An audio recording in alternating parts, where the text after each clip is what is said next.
우리가 재테크를 할 때 교과서 같은 책이 있어요. 교과서는 어떻습니까? 대부분 상황에서 보편타당하게 통하는 가장 합리적인 내용이 교과서로 채택되는 경우가 많죠. 오늘은 금융투자를 하는 경우에는 교과서다 이렇게 불려도 전혀 손색이 없는 내용에 대해서 말씀을 드릴 거고요. 김성일 작가의 마법의 투자 시나리오라는 책을 근거로 설명을 드릴 겁니다. 분명 오늘 내용을 처음 접하신 분들, 그동안에 알지 못하셨던 분들은 내가 그동안에 왜 이런 생각을 못했었지 싶으실 정도로 머리를 꽝 하고 얻어맞은 듯한 이런 충격을 느끼시는 분도 계실 거예요. 먼저 우리가 알고 있던 진리라고 믿고 있었던 이런 주장을 의심하고 또 의심하는 데부터 우리가 깨달음을 얻을 수 있습니다. 첫 번째 주장은 안정적인 고배당 투자로 노후를 대비해라 라는 주장이에요. 고배당주 투자에 대해서 매년 배당을 받으면서 버티다 보면 장기적으로 주식시장은 상승하잖아요. 그렇게 결국 월세를 받으면서 건물에 장기 투자하는 것처럼 고배당주 투자는 성공적인 투자가 될 수밖에 없고 장기 투자로 노후에는 편안한 삶을 누릴 수 있다. 단, 당신이 장기적으로 투자를 할 수만 있다면 이 주장은 거의 진리처럼 받아들여지는 내용이죠. 이런 투자 방식에 착안해서 생겨난 ETF가 있죠. 바로 고배당주 ETF입니다. 전년도 또는 향후에 예상 배당 수익률이 높은 종목들로만 선별을 우선합니다. 그리고 여기에 주가가 상하 변동성이 너무나 큰 이런 종목이라면 투자자들이 견디기 너무 힘들죠. 그렇기 때문에 첫째로 전년 또는 향후 예상 배당이 높고, 둘째, 주가 변동성도 낮은 이 두 가지 요건을 충족시키는 건실한 기업들로 포트폴리오를 구성하는 게 바로 고배당 ETF입니다. 이론상으로 너무 완벽하지 않나요? 그러나 이론과 실제 현실은 너무도 다르다는 거죠. 현재 상장된 고배당주 ETF인 아리랑, 그리고 KB스탁, 그리고 코덱스 고배당 ETF 세 가지를 지난 2012년 12월부터 2021년 12월까지 약 9년 정도 장기 투자를 한 결과는 어떨까요? 우선 벤치마크가 되는 기준 지표가 있어야 되겠죠. 그래서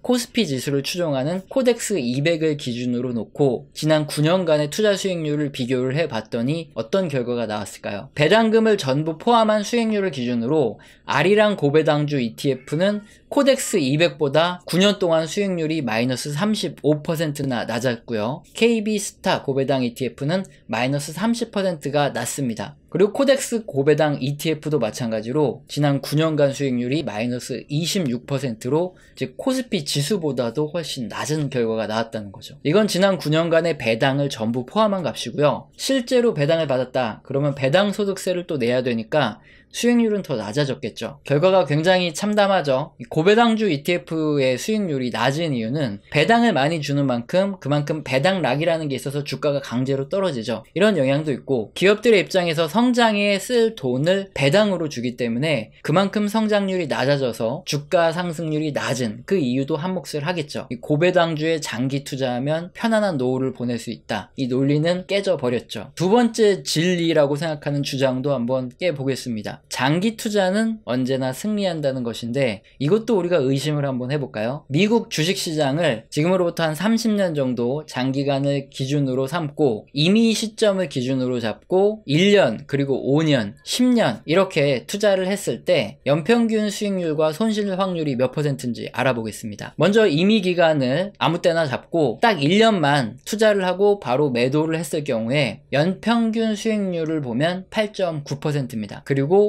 손실 확률은 27%나 됩니다. 만약에 1년 동안만 투자를 할 경우에는 대략적으로 4번 중에 1번은 반드시 손실을 입는 거고요. 수익을 볼 경우에도 평균적으로 8.9% 정도의 1년간 수익률이 나온다는 거죠. 4번 중에 1번 손실을 입는 거니까 솔직히 굉장히 치명적일 수 있고 1년만 투자를 하면 손실을 볼 확률이 굉장히 높은 거예요. 그러면 임의의 시점 아무 때나 잡고 5년 동안 투자를 하고 5년 후에 매도를 했을 경우에 그럴 경우엔 어땠을까요? 평균 수익률은 9.6%입니다. 대신에 손실 확률이 12%로 줄어들어요. 1년 투자를 했을 경우보다 확실히 확률이 개선되죠. 연평균 수익률 측면에선 약 0.7% 정도가 높아졌고요. 손실 확률은 10번 투자를 하면 거의 한두 번 정도 손실을 입을 정도로 크게 손실을 볼 확률이 낮아졌습니다. 그럼 이번에는 임의의 시점을 기준으로 10년간 투자를 하고 그때 매도를 한다 그럴 때 이때는 어떨까요? 연평균 수익률은 10.2%로 증가하고 손실 확률은 7%로 낮아집니다. 엄청나게 개선되죠? 연평균 수익률은 매번 대략 0.6%씩 개선이 됩니다. 굉장히 미미할 수도 있지만 손실 확률이 굉장히 크게 떨어지기 때문에 여기에 엄청난 장점이 생깁니다. 왜냐하면 너무나 당연하지만 투자에서는 손실 확률을 줄이는 게 훨씬 더 중요하거든요. 만약에 50% 손실을 봤어요. 그리고 나서 그 다음 원금을 회복하려면 몇 퍼센트 수익을 내야 되죠? 100% 수익을 내야 되기 때문입니다.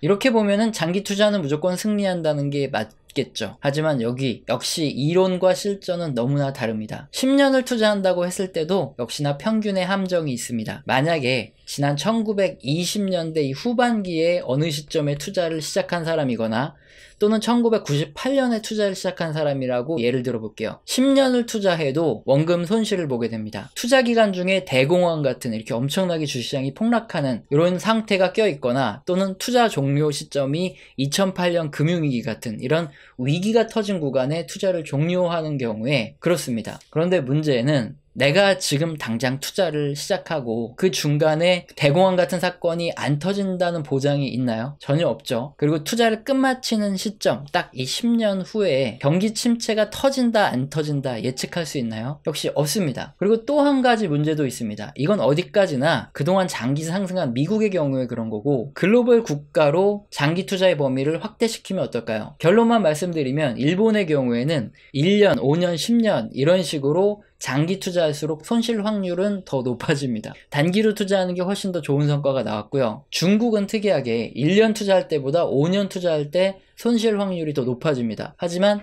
다시 또 10년을 투자하면 손실 확률은 다시 낮아져요. 굉장히 이상한 결과가 나오죠. 주가가 특정한 사건을 중심으로 그러니까 미국처럼 장기적으로 우상향하는 게 아니라 다른 움직임이 나왔기 때문이거든요. 자, 이렇게 봤을 때 앞으로 10년 후, 20년 후, 30년 후 미국 주식시장이 과거처럼 계속 우상향할 것이다. 이런 보장이 없기 때문에 역시 가장 큰 문제가 발생하는 겁니다. 우리가 장기 투자는 무조건 성공한다고 믿었던 이런 공식은 그동안 미국 주식시장이 장기적으로 성장을 해왔기 때문이라는 거죠. 과거를 기준으로 한 이런 논리가 미래에도 적용되려면 미래에도 유사한 흐름이 앞으로 계속 나와야 한다는 가정이 깔려 있다는 겁니다. 자, 어떤가요? 책에는 이것 말고도 우리가 진리로 여기는 여러 주장에 대해서 합리적이고 논리적인 근거로 의심을 해보고 그것들이 진리가 아님을 설명해주고 있습니다. 그런데 시간 관계상 딱 두 가지밖에 설명을 못 드렸는데도 어떤 느낌이 드시나요? 자, 이것도 틀리고 저것도 틀리고 대체 어떻게 뭘 믿고 우리가 투자를 하라는 거냐?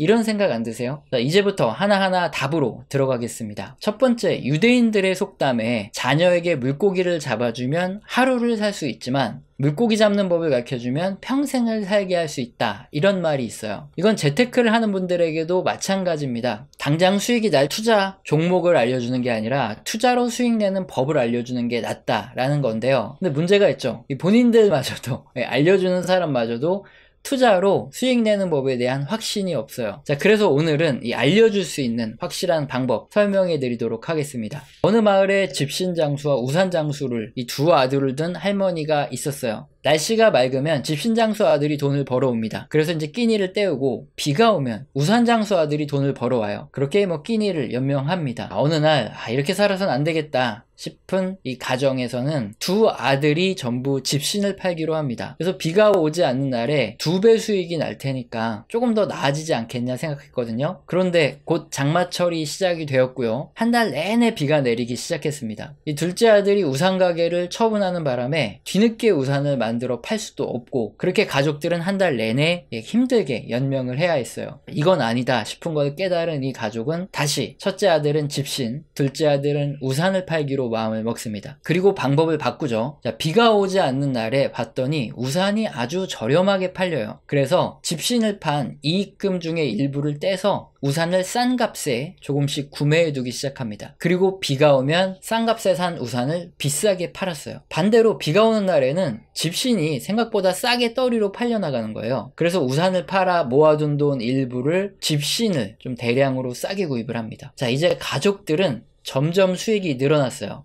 힘들게 밤새워서 집신을 만들고 우산을 만들지 않아도 미리 싸게 매수해둔 집신과 우선으로 조금 더 편하게 먹고 살 수 있게 되었다는 거죠.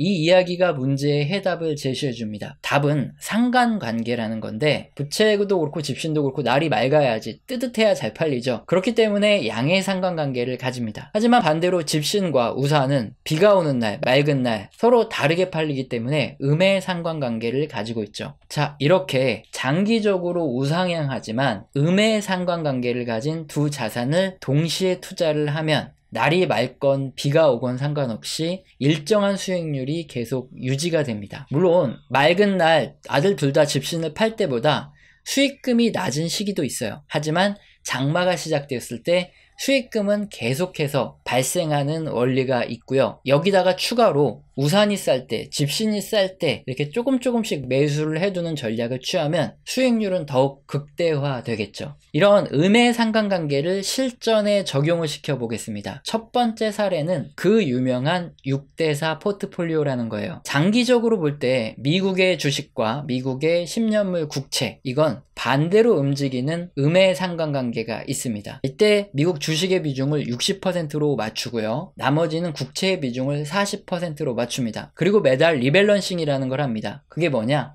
예를 들어 주식시장이 올라서 주식이 70, 그 다음에 채권은 오히려 떨어져서 30의 비중으로 줄인다면 어떻게 해야 되죠? 주식을 팔고 국채를 다시 매수해서 6대4의 비중을 맞춥니다. 이게 앞서 말씀드린 대로 비가 오는 날에 집신이 덜 팔리니까 싼 자산을 조금씩 매집해두고, 반대로 비가 안 오는 날에 우산이 싸게 팔리니까 조금씩 저가에 매수해두는 방법과 똑같은 거예요. 이걸 리밸런싱이라고 부릅니다. 그렇게 했을 경우에 어떤가요? 그림처럼 딱 중간에 수익률이 나오는 포트폴리오가 나옵니다. 주식시장의 폭락이 엄청나게 심할 때 6대4 포트폴리오는 그렇게 크게 폭락하지 않아요. 반대로 주식시장이 횡보하거나 하락을 할 때도 꾸준하게 버텨주면서 우상향하기도 합니다. 이런 그림이 만들어지기 때문에 주식 투자자들이 굉장히 버티기 힘들고 타이밍도 어렵고, 그래서 나가 떨어지게 되는 대표적인 요인이 뭐죠? 바로 주가가 폭락하거나 아니면 주가가 횡보하거나 하락장이 장기간 이어질 텐데, 이런 위험 요인들을 어느 정도 제거하면서 장기적으로 투자를 할 수 있고, 여기에 따라 수익률을 계속 누적해서 올릴 수 있다는 거죠. 주식과 국채가 이렇게 반대로 움직이는 이유는 두 가지죠. 경기가 침체되었을 때 사람들은 안전자산을 더 선호합니다. 주식보다는 국채가 안전자산이기 때문에 경기 침체가 됐을 때 주식시장은 폭락하지만 국채에 대한 매수는 늘어납니다. 그래서 국채 가격이 급격히 올라요. 그리고 두 번째 이유, 대부분 경기가 호황일 땐 어떻죠? 금리가 오릅니다. 금리가 오르면 국채 가격은 반대로 떨어져요. 그리고 국채 수익률이 하락합니다. 하지만 경기 침체가 오면 역시 각국 중앙은행이 기준금리를 낮추죠. 그래서 국채 가격은 급등하는 반면 주식시장은 폭락하죠. 이런 특성 때문에 장기적으로 주식과 채권은 음의 관계를 가지는 기간이 훨씬 많습니다. 그러나 2022년 올해 과거와 다른 움직임이 나타납니다. 그림처럼 주식과 국채 가격이 동시에 폭락을 합니다. 금리가 천천히 인상되면 주식시장은 천천히 상승을 해요. 반면에 국채 가격은 하락을 하죠. 금리가 인상되니까. 이렇게 주식과 채권이 음의 관계를 나타내는데, 2022년처럼 금리가 빠르게 오르면 주식시장과 국채도 똑같이 폭락을 해버리죠. 이런 경우에는 앞선 집신과 우산을 파는 가정에 어떤 경우가 들이닥친 건가요? 바로 겨울이 시작된 겁니다. 겨울에는 집신도 잘 안 팔리고 우산도 잘 안 팔려요. 굶어 죽게 생긴 거죠. 하지만 이때 오랜 기간 지병을 앓아서 누워 계시던 아버지가 일어납니다. 이제 내 가족은 어떻게 해야 할지 고민 끝에 아버지가 겨울 외투를 만들어 팔기로 해요. 그리고 어머니는 모은 돈을 은행에 맡깁니다. 그럼 이런 포트폴리오가 만들어지죠. 집신 25%, 우산 25%, 겨울 외투 25%, 예금 25%. 이 원리가 바로 해리 브라운이 1980년대에 만든 퍼머넌트 포트폴리오, 영구 포트폴리오라고 불리는 이 포트폴리오입니다. 그림의 위쪽 빨간 선이 6대4 포트폴리오고, 그림의 아래쪽이 각각 주식, 채권, 금, 현금의 25%씩 배분하는 영구 포트폴리오거든요. 그림 보시면 2005년부터 2014년까지는 오히려 해당 포트폴리오가 안정성도 더 높아요. 즉 떨어질 때 훨씬 더 덜 떨어지고 수익률이 더 높기까지 합니다. 물론 주식시장이 급등했던 2021년에는 당연히 6대4 포트폴리오가 더 수익률이 높긴 하죠. 하지만 전체적으로 봤을 때 푸른색의 연구 포트폴리오가 떨어질 때 확실히 덜 떨어지고 변동성도 확실히 낮으면서도 꾸준히 우상향하는 이런 흐름이 만들어집니다. 이게 정석적인 투자, 즉 장기적으로 우상향하는 투자를 만들어가는 기본 원리입니다. 각각 팔리는 시간이 다른, 즉 올라가는 구간이 다른 음의 상관관계를 가지는 자산들을 한 대로 묶는 거죠. 이렇게 포트폴리오를 구성하게 되면 횡보장에서도 천천히 수익률이 늘어나고요. 주식시장이 폭락하거나 하락할 때도 상대적으로 크게 손실을 내지 않을 수 있어요. 그렇기 때문에 버티기도 쉽죠. 그리고 하락장에서도 오히려 횡보하거나 상승하는 이런 국면이 나타나면서 장기적으로 투자할 수 있고 그렇게 성공 투자를 이끌어내는 방법입니다. 이게 바로 정석적이고 교과서적인 투자의 방법이고요. 나머지는 여기서 다른 자산을 추가하면서 응용해 나가는 방법인데요. 그렇다면 응용을 통해서 한번 교과서적이고 정석적인 포트폴리오, 우리가 쉽게 따라할 수 있는 포트폴리오를 한번 알아보죠. GAA 포트폴리오라는 건데요. 이건 왜 응용을 해야 되는지 한번 보겠습니다. 그림은 미국의 주식시장과 우리나라 코스피의 관계입니다. 만약에 2000년부터 2008년까지 미국 주식시장에만 투자했던 사람은 오히려 하락하고 원금 정도만 회복할 수 있던 기간이 무려 8년이나 됩니다. 하지만 같은 기간 붉은색의 코스피는 어떤가요? 거의 6배 이상이 급등을 하게 됩니다. 만약에 2000년에 영국 포트폴리오건 6대4 포트폴리오건 미국 주식만 투자했던 사람이라면 8년 동안 수익률이 굉장히 낮거나 아니면 거의 없는 암흑의 8년을 보내야겠죠. 이런 위험을 제거할 방법은 없을까 해서 응용된 게 바로 GAA 포트폴리오입니다. 집신, 우산, 겨울외투, 현금에 친척 2명을 더 불러서 부채와 우비를 만들어 본 건데요. 전체 100% 자산 중에서 한국 주식의 17.5%를 투자하고 나머지 17.5%는 미국 주식에 투자를 합니다. 그리고 나머지 자산 중에 17.5%는 한국 국채에 투자합니다. 17.5%는 미국 국채에 투자를 해요. 그리고 나머지 30%의 자산 중 15%는 금에 투자하고 나머지 15%는 현금성 자산을 남겨두는 거죠. 예금으로. 이게 바로 GAA 포트폴리오인데 이렇게 투자를 하게 되면은 그림처럼 미국 주식시장이 장기적으로 오르지 않는 구간 또는 한국 주식시장이 장기적으로 오르지 않는 구간에도 일정한 수익률이 계속 올라가게 되면서 이 리스크를 해지할 수가 있죠. 자, 여기에 한 가지 더 응용을 할 수 있습니다. 우리 한국의 주식시장은 환율과 역의 관계가 있어요. 이렇게 음의 상관관계를 가집니다. 그렇다면 미국 주식과 미국 국채를 해지를 하지 않으면 돼요. 그럼 미국 주식에 투자하면서 또는 미국 채권에 투자하면서 동시에 달러에 투자를 하는 것과 똑같습니다. 그렇게 하면 KGAA라는 포트폴리오가 완성이 되고요. 정리하면 한국 주식에 17.5% 투자하고 해지가 되지 않은 미국 주식에 17.5% 그리고 한국 국채에 17.5%를 투자하고 해지가 되지 않은 미국 국채 17.5% 그리고 금에 15% 투자하고 현금성 자산, 예금에 15%를 투자하는 방법입니다. 자, 이렇게 KGAA 포트폴리오를 만들어지면 최대 손실률도 굉장히 낮아지고요. 대신에 수익률도 그렇게 낮지 않은 꾸준히 우상향할 수 있는 거의 교과서적인 포트폴리오가 완성이 됩니다. 이렇게 만들어진 KGAA 포트폴리오는 인플레이션이 굉장히 심한 구간에도 검증을 해봐도 꾸준히 우상향하는 좋은 수익률을 만들어내고요. 일본과 같은 잃어버린 20년이 우리나라에 앞으로 찾아온다 해도 역시나 뛰어난 성과를 보여주게 됩니다. 이런 투자를 퀀트 투자라고 하는데 백테스트라는 것, 지난 과거 장기로 이 차트를 보면서 백테스트를 해보면 수익률은 더 높고 손실률을 더 낮춘 이런 포트폴리오는 얼마든지 만들어낼 수 있어요. 그러나 그건 과거의 차트가 미래에도 유사하게 만들어진다는 가정에 기반을 했을 때 그런 거고요. 만약에 앞으로 흐름이 달라지면 높았던 수익률은 금세 낮아지고 위험도도 크게 올라갑니다. 그래서 오늘 이 마법의 투자 시나리오, 이 책을 근거로 설명드린 KGAA 포트폴리오가 항상 최고의 수익률과 최고의 안정성을 가지는 포트폴리오다 이렇게 말씀드릴 수는 없어요. 그러나 오늘 설명드릴 내용을 교과서라고 설명드린 이유가 있죠. 제 설명을 처음부터 하나하나 들으시다 보면 좀 자연스럽게 이해가 되셔서 결론에 도달을 하셨는지는 모르겠어요. 하지만 책을 하나하나 읽어나가다 보면 정말 쉽게 설명되어 있어서 하나하나 알아나가면 결론에 딱 도달을 하게 되는 이런 구조입니다. 초보자도 그냥 읽다 보면 쉽게 내용을 전부 이해할 수 있다는 거죠. 그리고 이 KGAA 포트폴리오가 너무나 원칙에 충실하면서도 심플한 방식이죠. 그렇기 때문에 여기서 얼마든지 자기 마음대로 가지를 뻗어 나가면서 응용을 해서 자기 자신에 맞춘 포트폴리오를 만들 수 있다는 이 점 때문에 제가 교과서다 라고 말씀을 드렸습니다. 오늘은 누구나 쉽게 돈을 안정적으로 굴릴 수 있는 방법을 소개해주는 김성일 저자의 마법의 투자 시나리오 다산북스 출판사의 책에 대해서 설명을 드렸습니다. 오늘 영상도 마음에 드셨다면 구독과 좋아요는 꼭 눌러주시고 지속적인 시청 부탁드립니다. 감사합니다.